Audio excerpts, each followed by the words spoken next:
Hello बच्चों, let's read this question. The question says a ray of light travelling in water is incident on its surface open to air. The angle of incidence is theta which is less than the critical angle. There will be option first only a reflected ray and no refracted ray. Option second only a refracted ray and no reflected ray. Option C a reflected ray and a refracted ray, and the angle between them would be less than 180 degree minus 2 theta.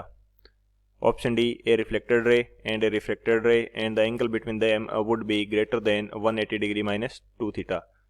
तो इस question के अंदर हमें दे रखा है कि एक light रे वाटर से एयर की तरफ ट्रेवल कर रही है और इन दोनों को अलग करने वाले इंटरफेस के ऊपर इंसिडेंट होती है.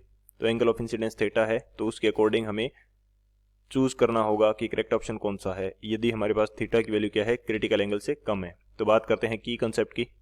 की कंसेप्ट की यदि बात की जाए इस क्वेश्चन के लिए, तो फर्स्ट की कंसेप्ट के अंदर हम लोग बात करेंगे टोटल इंटरनल रिफ्लेक्शन की. यहाँ पे मैं बात करता हूँ total internal reflection. Total internal reflection के लिए हमारे पास कंडीशन होती है कि जो एंगल ऑफ इंसिडेंस आई है वो ज़्यादा, यानी कि angle of incidence should be greater than theta C, यानी कि क्रिटिकल एंगल से ज़्यादा होनी चाहिए. एक तो ये कंडीशन रहती है. सेकेंड कंडीशन हमारे पास रहती है कि light ray should travel from denser to rare medium.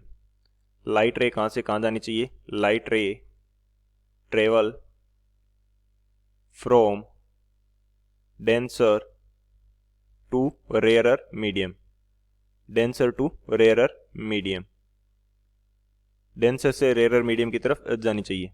तो यहाँ पे मैं शो करने की कोशिश करता हूँ कि ये वो इंटरफेस है जो दो मीडियम को अलग कर रही है. इसका जो रिफ्रैक्टिव इंडेक्स N1 है और ये रिफ्रैक्टिव इंडेक्स N2 है, और ये हमारा नॉर्मल हो जाएगा. जब लाइट रे N1 से N2 की तरफ जा रही है और इन दोनों को अलग करने वाले इंटरफेस के ऊपर इंसिडेंट होती है, तो वो टोटल इंटरनली रिफ्लेक्ट कर जाएगी यदि हमारे पास एंगल ऑफ इंसिडेंस क्या है, वो है ग्रेटर देन थीटा.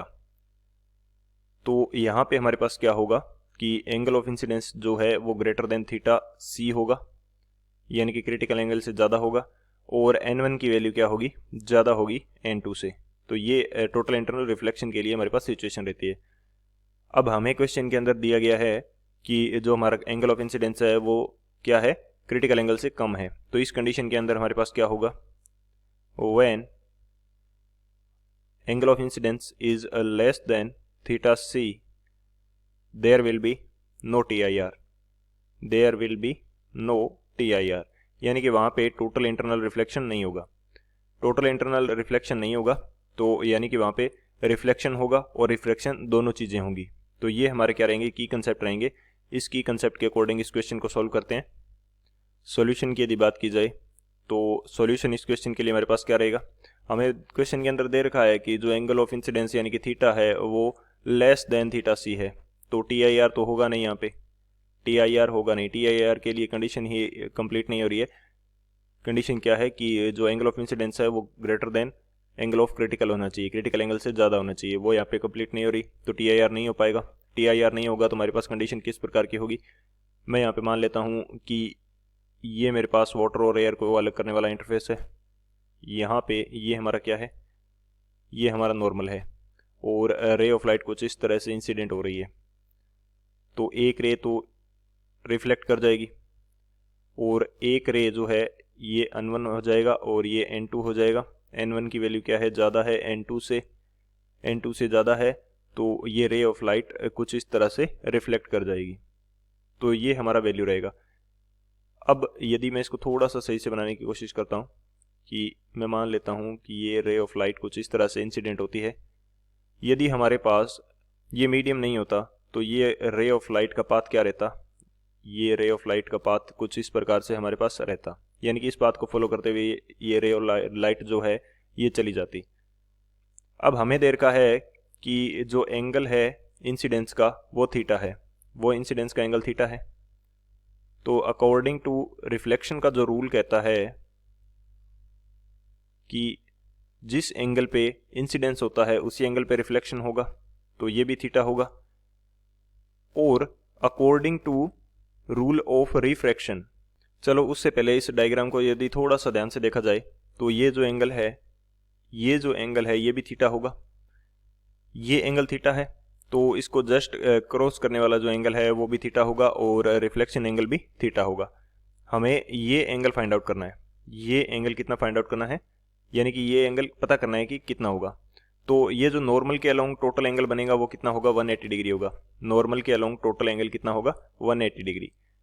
तो यहाँ पे हमारे पास ये एंगल मैं मान लेता हूँ कि अल्फ़ा है, और ये जो है हमारा ये क्या है, ये मैं मान लेता हूँ कि बीटा एंगल है। तो हमारे पास 180 डिग्री जो है वो किसके इक्वल होगा, 2 theta plus alpha plus beta, ये होगा। हमें अल्फ़ा फाइंड आउट करना है, तो अल्फ़ा की वैल्यू क्या हो जाएगी, 180 degree minus 2 theta minus beta, ये हमारे पास अल्फ़ा की वैल्यू आएगी। तो ये जो अल्फ़ा एंगल है यानी कि रिफ्लेक्टेड एंड रिफ्रैक्टेड रे के बीच का जो एंगल है वो क्या होगा, 180 डिग्री माइनस 2 थीटा से भी कम होगा। क्यों होगा, क्योंकि इसमें से माइनस बीटा और माइनस हो रहा है, यानी कि बीटा क्या हो रहा है, और माइनस हो रहा है। तो alpha is less then 180 degree minus 2 theta. तो ये हमारा आंसर होगा इस क्वेश्चन के लिए। तो ये मैं बता देता हूँ एक बार के लिए कि ये क्या है, रिफ्रैक्टेड रे है। ये क्या है, रिफ्रैक्टेड रे है, और ये हमारी क्या है, रिफ्लेक्टेड रे है, रिफ्लेक्टेड रे है। तो अब बात करते हैं ऑप्शन की। इसके अंदर हमें बोला गया है, और ए ऑप्शन के अंदर बोल रखा है कि only a reflected ray no reflected ray, तो ये गलत हो जाएगा।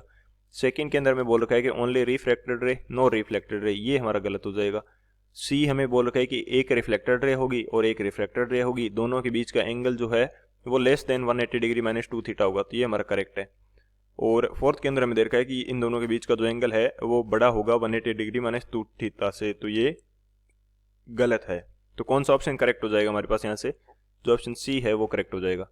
So option C is the final answer. I hope you understood it well. Best of luck. Thank you.